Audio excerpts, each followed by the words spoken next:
Bejul Somaia. He is partner at Lightspeed Venture Partners, also co-leading the business as well. Lightspeed has about $30 billion of AUM, of assets under management. And Bejul, unsurprisingly, a big part of the conversation last night at this event, leading up to this event, and this morning as well, has been around generative AI and how to think about the impact of that. As we look across the AI stack, where it's the hardware, the chips, the data centers, the foundation models that are built on top of those, or the applications on top of the foundation models, where within that stack is Lightspeed looking for opportunities right now? Yeah, morning, Tom. Well, I think the starting point is always the infrastructure. Without the infrastructure, we can't really build things on top of it. And so a lot of the investment last year in the industry generally, and including Lightspeed, was at the foundation model layer. OpenAI, obviously, we're investors in a company called Anthropic on the proprietary model side, and then in a company called Mistral on the open source side. Yeah. Because I think we will see roles for both proprietary models as well as open source models. What we also see then, these are the general purpose horizontal models. There are certain use cases or formats that we believe may require vertical specific models being built all the way through to the application layer. An example would be a company like Suno, which is arguably changing the world of music creation through a combination of foundation models and then user-facing applications. So that's been sort of a little bit of the first generation of companies. The next question is really, how will enterprises use these models? How will they use their data? They can't just wave a magic wand. There's a whole stack that's really got to get built. And we're thinking a lot about what this enterprise stack looks like in an AI native world. Okay. And so everything from databases to security, testing, prompt engineering, data governance, data management, and which parts of that may be won by incumbents and which parts of that stack will need net new companies to be built.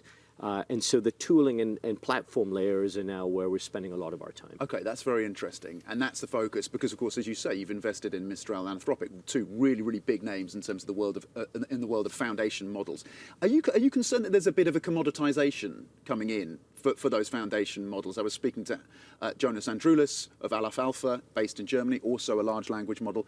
And he says, and he questions, how does OpenAI actually turn a profit? There is a commoditization effect going on here. Is that a concern? Well, look, what we're obviously seeing, and I think we would have anticipated seeing, is API call pricing coming down. Now, I think the most dangerous, our perspective is perhaps the most dangerous perspective to have at times like this when technologies are changing so rapidly, is to think that we know what the answer is going to be. We don't, right? But here's what we believe, which is that in a world in which the volume of calls expands exponentially, which we will see as more and more enterprises adopt generative AI.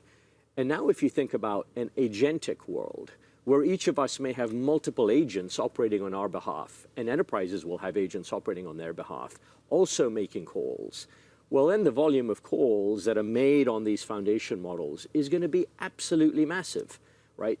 And so while the price per call may come down, the volume of calls will be extremely high, and we expect compute costs to decline. And so I would argue, in that world, these companies at scale will absolutely be able to make a profit, right? But we don't know. These are things that we don't know, but I think it's dangerous to be too rigid with a particular point of view, and we're remaining open-minded about all of these possibilities. Is there pressure that you put on some of these companies around monetization? Are you getting to that point where you're having those conversations? You need to start monetizing some of these products. Well, look, I think these founding teams recognize, given the cost of compute and the capital intensity of these businesses, there's only two ways you can manage the capital intensity. One is you will keep raising capital. The other is you've got to earn revenue. And I think the answer will be both. You can't rely on the capital markets. The private markets have embraced these companies so far, right? With these companies raising billions of dollars, and most recently XAI raising close to $7 billion. So capital is available. But you can't assume that will always be the case. And I think we're beginning to see companies like OpenAI and Anthropic begin to scale revenue very fast. Okay, interesting. In terms of the venture capital world and the structure within that sector, so Lightspeed's done something really interesting, which is looking at this continuation fund. So essentially allowing investors or to take about $1 billion of stakes in your portfolio companies, so freeing up about $1 billion across the portfolio. It's a PE-style structure. What is the rationale behind that? Yeah, the rationale behind that is that companies are staying private for longer. And at the same time, we want to be able to support those companies, yet recognize that some of our LPs that are investors in the funds that are invested in those companies, it's important to drive liquidity back to them. And so how do we solve both of those problems? Well, it is, for example, to take a set of what are still very healthy companies that are compounding in value and put them into what we call a continuation vehicle, where the underlying LP base may change, right? That provides liquidity to LPs that want it. Others may not, and they can roll over. And it enables Lightspeed to continue to steward those positions and continue to be a partner to those companies. I know that you spend a lot of time in India, Southeast Asia, but India is part of that mix as well in terms of the region for you, and it's an important market. There have been some challenges for some of the startups there. I'm thinking of Bejul, for example, once India's most valuable startup, now challenged in terms of whether it can even survive. Paytm as well, in something of a crisis. Is the VC community turning sour on startups in India? I think the headline is it isn't, but these kinds of episodes are always sort of they make a dent in the ecosystem, right? But it forces you to ask the question of what's really happening here. And when you look at the political stability in India, when you look at the macros in India, when you look at public market stock performance in India, you look at central bank management around interest rates and inflation, all of those continue to be very strong. You look at underlying company creation, digital adoption, quality of founders. You know, we've got to be first principles, and all of those foundations of the economy are quite strong. And so I think these are bumps in the road. They happen in all economies, and we remain quite optimistic. So above and beyond India, more broadly, when do you see a turnaround in exits? When do IPOs come back? When do the public markets start to give a lift? I wish I had a crystal ball. Yeah. You know, we were fortunate to take one of our companies, Rubrik, public earlier this year. Strong company.